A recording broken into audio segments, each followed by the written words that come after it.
Never miss an episode of Create, Build, and Manage Daily again. Subscribe to our podcast and listen on the go. You don't have to dig deep into the headlines to know the importance of having a system in place to protect our children. Curt Hale is a child safety specialist with Shelter and Shield, and he joins us in studio tonight. Welcome to the show. Thank you, Scott. I'm really happy to be here. No, I appreciate your time. You know, when I look at your background, you have been in ministry for a long time. Mm-hmm. And then out of that, you started this for-profit to really help churches. Kind of talk about your background, what you learned on staff at different churches, and how that led you to starting your company. Absolutely. So for over 20 years now, I've been in family ministry, from children's ministry, students, and serving the whole family in marriage ministry and family ministry. And I've seen how incredibly important it is to keep kids, leaders, staff, and as safe as possible through great safety systems. And so I've been building those a long time. I've been training a long time and learning a lot. And so now I'm anxious to help churches build as safe spaces as possible, sure, so that kids and leaders and everybody can stay safe. Well, let's talk about that, because I think that the first thing we think about is, naturally, let's keep the kids safe. But you make an argument this also keeps the adults safe. Explain. Yeah, absolutely. So when you have guidelines that are clear and that everybody knows how to act within these boundaries, it takes away the ambiguity. It keeps leaders from being in situations where there may be false allegations, or put them in situations where somebody may misinterpret their intentions. So a great safety system keeps everybody safe. It keeps everybody above reproach, builds boundaries so that we all know where they are and we can stay inside. I don't think we talk about that side of the coin enough, mm-hmm, because what gets the headlines, unfortunately, and rightly so, is usually the cases where there was child abuse, but there are those false allegations.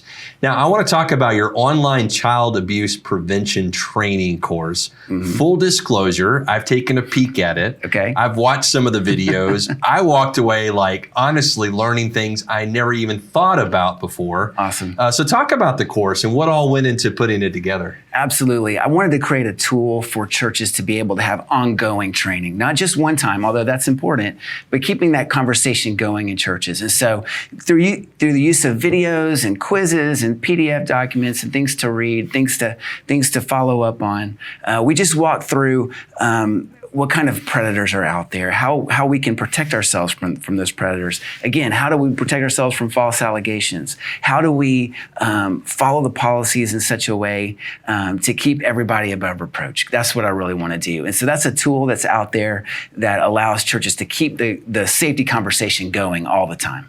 I think what surprised me the most was the video of what predators go through, how they actually will seek out and find someone and cultivate a relationship. Right.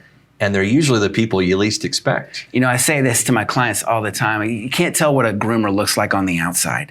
They could look like me. They could look like anybody down on the street. However, their playbook stays similar, because they use similar methods. These people, these men and women who are going after our kids, they have systems that they find that works, and they use them over and over and over again. So if we can figure out their playbook, if we can figure out their system, then we can actively work against those things to eliminate what they need. Everybody who's going to abuse a child needs three things. They need access, privacy, and control. And so our safety systems have to work to actively take those things away so that our kids can stay safe. I like that. Makes sense. I want to put your website up there for those who are watching BizTV tonight. It is shelterandshield.com. There it is on the site. If you're a nonprofit in a church and you don't have a plan in place, you need to go to shelterandshield.com tonight. Now, you argue that having a system in place can actually save a church money. How's that? Absolutely. Well, you know, when every church has a mission and vision, something that God has called them to do, to be in a community and around the world.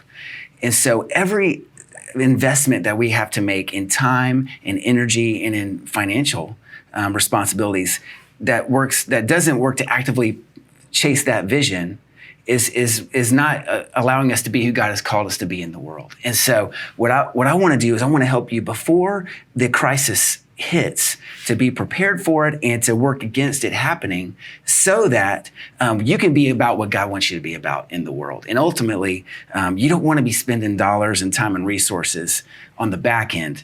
We want to do it on the front end to make sure that we're preparing right and being able to be who God has called us to be in the community. It's so true how prevention, whether you're talking about, in this case, child safety, or even our health, prevention is always more cost effective than dealing with the problem afterwards. 100% right. Yeah, talk about the impact the program's having so far. I mean, you've already got people out of state, all across that are doing the program. Talk about the impact you've seen. Yeah, thanks for asking that. It's been so great. I've been going to different churches and traveling and hearing from the people. And the first thing I always hear is, you know what? We know we need this, but we just didn't know where to start.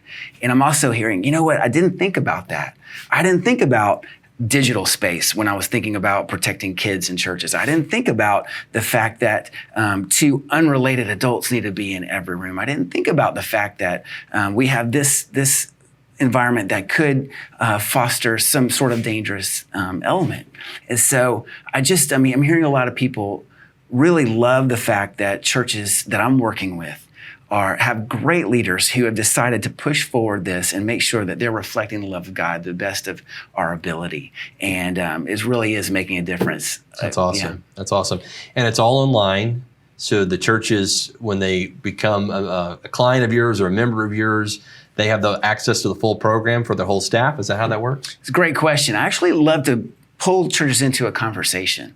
So as we're starting to beginning developing their policies and their plan, we meet and we talk about and we make sure it actually works in their context. I like that. And so we're entering into a conversation right off the bat. And so yes, there's a lot of things that happen online, but we're going to talk about everything. And then I'll walk around your building. I'll tell you where the threats are, and we'll do live trainings together. We'll have a blast because we are all great leaders trying to do our very best. There's a huge online component. But let's even get into the real world and make sure it works in your context. See, I think that's what makes your system unique is the fact that you are on campus, you are doing that tour, right, and you are showing them like, yeah, this little check-in system is not secure and things like that. That is awesome. Let me give you your website again because it's great information. It's shelterandshield.com.